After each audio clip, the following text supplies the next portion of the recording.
Today we are going to make a magpie.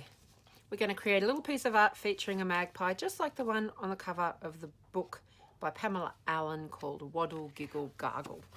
So we are going to do this project in a couple of steps, and our first step is going to be to colour our magpie using oil pastels. Now you'll see that it's a brown piece of paper that's cut out in the shape of the magpie.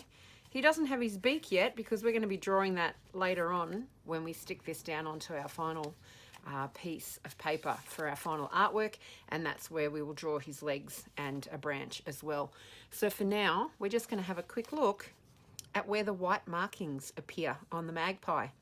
And every magpie is different, but generally they have this sort of white patch on the back of their head.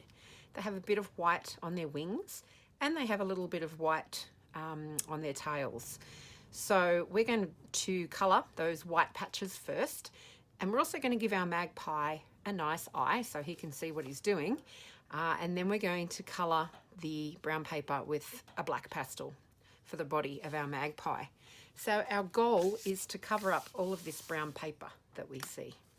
So the first thing is to colour his eye. So I'm going to give him a nice white dot like this. And I'm going to give him that nice little patch on the back of his head, and I'm going to colour that in. And you can see that the oil pastel sits really nicely on top of the brown paper. It's pretty easy to get rid of the brown paper. And his wing's going to sort of go like this. And I'm going to give him a nice little patch of white in here. You don't have to make yours exactly the same as mine. This is just a guide. So his white patch on his wing is going to sit kind of like that, and then I want to give him a bit of a white patch under his tail there as well.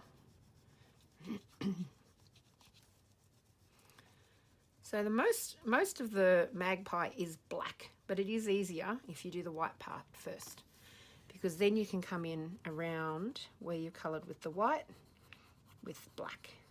So I'm going around that eye all the way to the edge.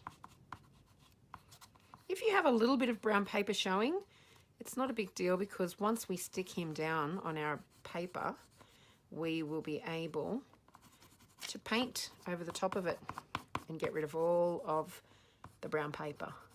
So that piece of paper underneath you, this one, that's a scrap piece of paper, so you can go right off the edge of your magpie. I might give him a little dot for his eye so he can see what he's doing.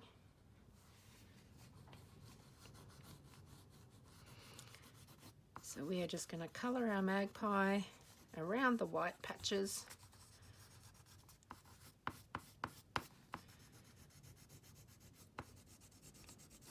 All the way to the edge. And give a little tip of his tail.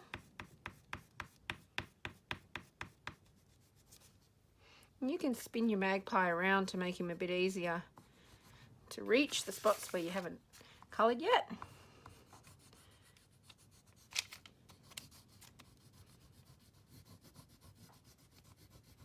It is easier to hold him nice and flat like that so that your paper doesn't scrunch up. And when you get to the edge, if you just go straight off the edge like that rather than back and forth, because if you come back this way, that's how you scrunch the paper.